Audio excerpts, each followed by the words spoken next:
Olá pessoal, tudo bem? Aqui vos fala é o professor Salomão.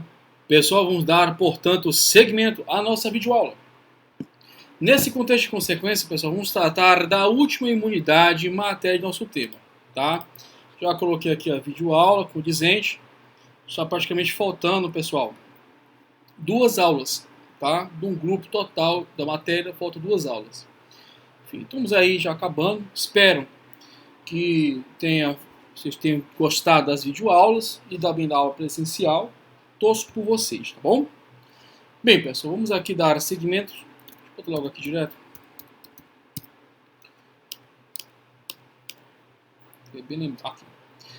Bem, pessoal, vamos tratar aqui pontualmente da imunidade tributária dos templos religiosos. É isso aí. Essa imunidade, pessoal, está prevista no artigo 150, inciso 6, a linha B da Carta Magna Brasileira.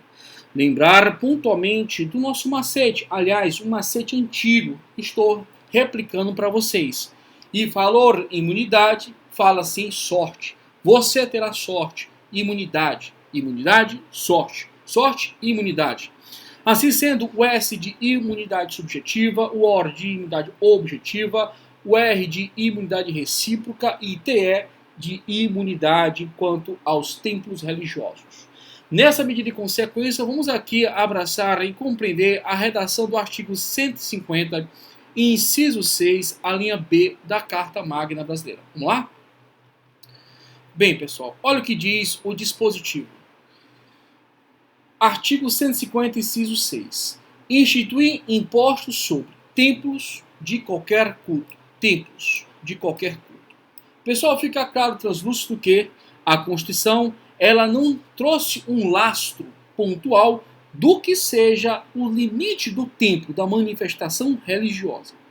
Contudo, uma linha doutrinária, claramente com base no preâmbulo da Constituição, traz uma vertente específica identificador de qual seria o âmbito desses templos. Assim sendo, vamos aqui especificamente ao artigo 100, ao preâmbulo da Constituição. Vamos lá?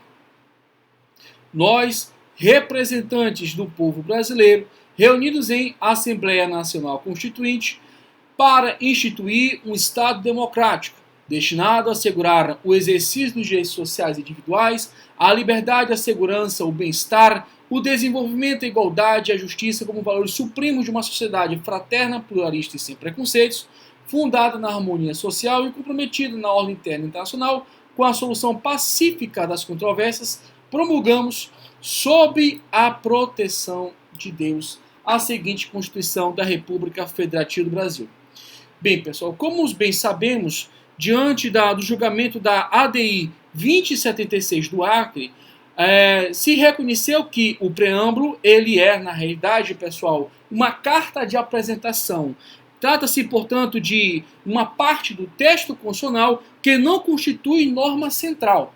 E isso impactua de forma maciça no que tange à orientação quanto às normas funcionais, na medida de consequência que, em sendo, portanto, excluída do âmbito das normas centrais da Constituição, o preâmbulo, portanto, pessoal, não pode ser utilizado como viés de parâmetro de controle de constitucionalidade, seja na modalidade concentrada ou difusa. Então, na realidade, o preâmbulo ele apresenta um espectro histórico, um espectro cultural, um espectro político, um espectro da própria estrutura e organização do Estado, reconhecendo, inclusive, que nosso país é um Estado democrático, trazendo, portanto, amplitude de ressonância à participação do povo no Estado. Nessa percepção clara, o preâmbulo, portanto, ele não pode ser utilizado como um critério de força normativa necessária, transmitindo uma densidade constitucional a criar ou modificar direitos e deveres na ordem jurídica. Nesse sentido de consequência, pessoal, trago para vocês o conteúdo da ADI 2076 do Acre. Olha o que diz, pessoal. O preâmbulo da Constituição não constitui norma central. Invocação da proteção de Deus não se trata de norma de reprodução obrigatória na Constituição Estadual, não tendo força normativa. O que foi o caso? Pessoal, À época, a Constituição do Estado do Acre não havia a expressão sobre a proteção de Deus no preâmbulo, e isso foi objeto de questionamento no STF. E o STF ele trouxe o entendimento de que pouco importa se uma Constituição estadual tenha ou não o preâmbulo. O que ela tem que ter são o corpo dos diplomas da Constituição que seja de reprodução obrigatória. Nós trabalhamos pontualmente nas contribuições especiais um diploma de reprodução obrigatória nas Constituições estaduais, que é o artigo 40, pessoal, da Constituição. E não é somente o artigo 40, tem que ser também levado em consideração outros dispositivos, como os próprios direitos fundamentais e as garantias fundamentais. Também são diplomas de reprodução obrigatória. Não pode a Constituição estadual, em sede de poder constituinte derivado decorrente, modificar aquilo que a Constituição aquilo que a Constituição tenha consagrado. Sendo norma de reprodução automática, tem que ser respeitada. E o preâmbulo, segundo o Supremo Tribunal Federal, não é norma de reprodução obrigatória, tá? Diante de ser desprovido de densidade normativa, força normativa constitucional. Tudo bem? Tranquilo? Mas o que isso importa para as imunidades tributárias, pessoal, quanto aos temas religiosos? Tudo. Importa muito. O jurista Eduardo Sabag, bem conhecido por muitos estudiosos, um advogado tributarista antigo, inclusive é professor também a nível de preparatório de OAB e concurso, ele traz um entendimento bastante peculiar que o Estado brasileiro, ao consagrar pontualmente essa percepção deísta, né, não politeísta, consagra a imunidade a todo e qualquer templo religioso que tem como pressuposto básico Deus, como norteador de perspectiva metafísica, né? A metafísica é uma própria essência de manifestação nata dos seres humanos. Todos nós temos viés de manifestação metafísica. Seja um viés pagão ou não, nós temos um viés de buscar uma religação, um regresso. Aliás, como eu poderia dizer, a palavra religião, ela vem do latim religare ou religere. Isso depende pontual do tempo histórico. Na Idade Moderna, nós temos o religere e da Antiguidade, religare. Religare ou religere significa, no primeiro ponto, religação e religere, regressar. Então, a ideia de religião é de um regresso, seja num viés espiritual, mental ou até mesmo pessoal, intelectivo. A religião, portanto, ele tem esse papel norteador.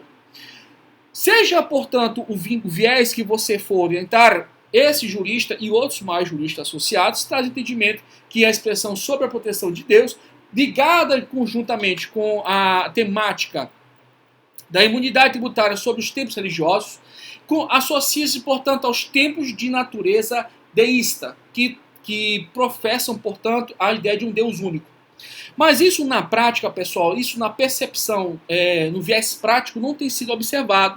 Aliás, isso não é algo que foi objeto de exame nos tribunais. Isso é só um viés doutrinário que eu estou aqui tratando com vocês. É um viés meramente doutrinário.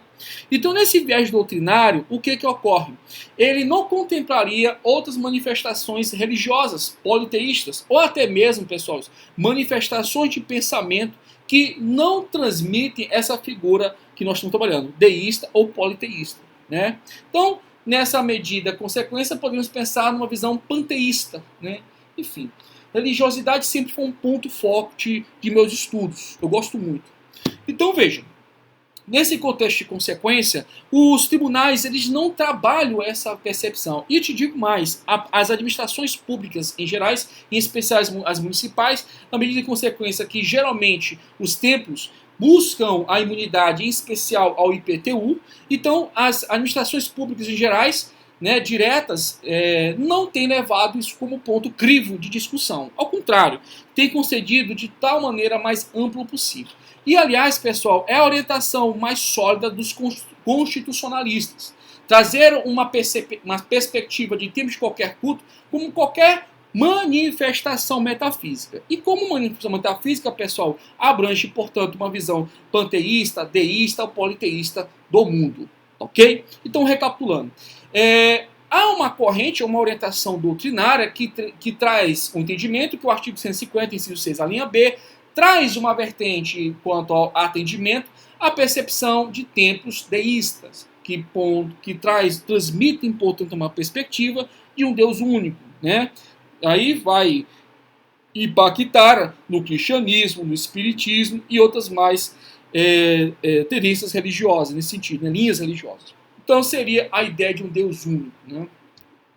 Só que o entendimento que se solidificou nas jurisprudências é que tempo de qualquer culto é qualquer manifestação metafísica. Inclusive, pessoal, o Supremo Tribunal Federal ele não tem entrado no mérito dessas questões. Eu vou trazer para vocês, por exemplo, casos pontuais, por exemplo, da maçonaria, em que o Supremo Tribunal Federal não considerou como religião. Tá?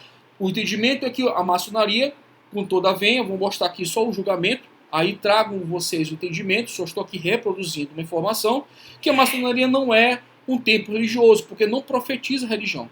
Como eu desconheço, eu não posso falar assim acerca dessa entidade, tá? Bem, de tal maneira que templo de qualquer culto é qualquer, portanto, templo, né? Qualquer âmbito, né? Onde se profetiza qualquer nível ou nicho religioso. Seja o ateísmo, né? A inexistência de Deus como fonte matriz, nós podemos destacar aí religiões nesse sentido, e as religiões que têm como Deus único ou como politeístas estão todas abraçadas. Isso dentro da administração pública, né, municipal, bem como nos tribunais, sempre tem sido concedidos. Pontuais casos que nós vamos ver agora é que não há concessão. Aliás, para a gente chegar logo direto ao assunto, daqui a pouco eu leio isso aí.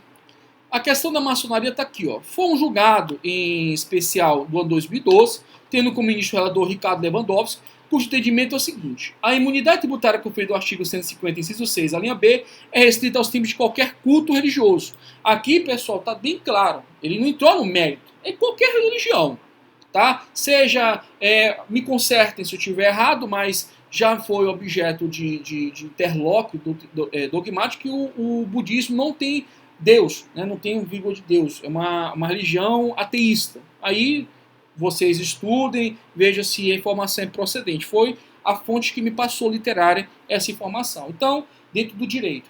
Então, veja, o Supremo ele não entra nesse mérito. Tá? Ele não entra desse contexto, tá? Ele não entra nesse mérito. É qualquer manifestação metafísica e ponto final. E aí diz, não se aplicando à maçonaria, em cujas lojas não se profetiza, né, não se professa qualquer religião. Tá? E pelo que já me passaram informação, que existem maçons de diversas religiões. Tá? E aí requer pesquisa, quer estudo, que eu não tenho domínio, confesso. Não obstante, me interessar a matéria religiosa. Não tenho esse domínio. Bem, de toda maneira, pessoal, trago aqui um outro precedente importante da matéria. Olha o que diz aqui. Instituição religiosa IPTU sobre imóveis de sua propriedade que se encontram alugados.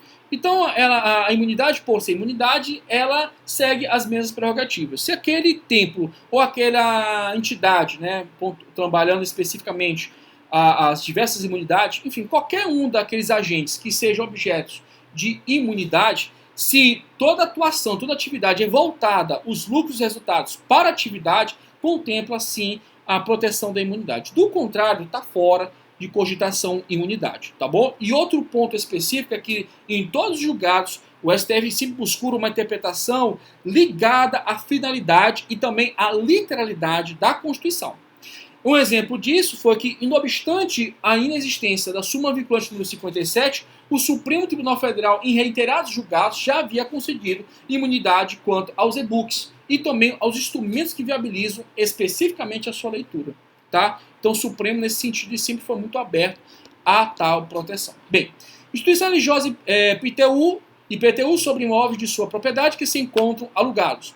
A imunidade prevista no artigo 150, inciso 6, a linha B da Constituição, deve abranger não somente os prédios destinados ao culto, mas também o patrimônio, renda e os serviços relacionados com as finalidades essenciais das entidades nelas mencionadas. Então, mais uma vez, aqui quando se fala a Constituição segundo o olhar dos tribunais em gerais, excluindo pontos, vozes doutrinárias, é que tempo de qualquer culto é qualquer tempo. Não interessa a matriz, a origem, o reflexo, consequência e ressonância dos mesmos. É qualquer tempo, desde que seja uma emanação espiritual, mental, de índole metafísica. Ok? Bem, para finalizar, portanto, essa abordagem específica, leio para vocês o artigo 150, parágrafo 4º da Constituição, que inclusive, pessoal, ela reverbera aqui o tema da nossa disciplina, né? Nós temos aqui o artigo 150, inciso 6, a linha B, e reverbera perfeitamente aqui a incidência. Vamos lá. Parágrafo 4º do artigo 150, abre aspas. As vedações expressas no inciso 6, alíneas B e C, compreendem somente o patrimônio, a renda e os serviços relacionados com as finalidades essenciais das entidades nelas mencionadas. E aqui, portanto, nessa análise pontual, nós temos a situação dos cemitérios. Seja um cemitério católico, presbiteriano, que seja, cara. Cemitério por cemitério, entende-se que é uma longa extensão, portanto, de um templo. Aliás, desde a antiguidade sempre havia uma certa proximidade quanto à localização do templo com os cemitérios e locais onde faziam-se, inclusive, sacrifícios, faziam-se louvações de índole religiosa quanto à passagem, né, quanto à ida dessa pessoa a determinados planos que fogem minha compreensão por limitação mental minha, que eu reconheço. Então veja, nesse sentido e consequência, é uma questão de tônica de lógica que, existindo uma igreja, um templo religioso, é quase que conditio sine qua non, pelo menos nos tempos mais antigos, tem a haver uma proximidade de localização. E a religião católica apostólica romana, ela respeita essa tradição, não tão quanto agora, em razão do urbanismo, mas em razão da antiguidade. Né? Havia um templo e havia um cemitério. Então, nesse sentido e consequência, sensibilizado desse caso, pessoal, o STF e os tribunais em gerais vem reconhecendo, portanto, que há sim a externalização da proteção quanto aos cemitérios, desde que cemitério não seja uma empresa privada, né, com um fim essencialmente, pessoal, para lucrar, mas um cemitério ligado a uma instituição religiosa, né, um cemitério que seja, nesse sentido, uma extensão clara e translúcida daquele templo religioso, sem sombra de dúvida, por questão racional de lógica, deve sim contemplar a imunidade. Olha o que diz aqui esse julgado aqui, pessoal, específico tratando da matéria. Os cemitérios que consubstanciam extensões da entidade de cunho religioso estão abrangidas pela garantia contemplada no artigo 150 da Constituição Federal e possibilidade da incidência do IPTU em relação a eles. E aqui, pessoal, é extensão finalística, não significa dizer que tem que ter um cemitério adjacente. Não obstante o julgado trabalhar esse reflexo, mas a doutrina, nesse sentido, ela fala de extensão finalística, tá? Trabalha esse viés pontual. Bem, pessoal, eu encerro com vocês aqui o tema imunidade tributária. É um dos temas que a gente vê muita TCC, muita literatura por parte dos bacharéis de direito, né, que vão fazer suas entregas monográficas. E é um tema bastante bem interessante, né, palpitante, tem uma confusão de informações. Então é um tema que sempre tem que ser aplaudido, né, tem que ser cotejado por nós, estudantes eternos. Eu me considero um estudante eterno. Então, agradeço a Deus sobre todas as coisas, tá? Agradeço você que está aí estudando, está acompanhando o canal.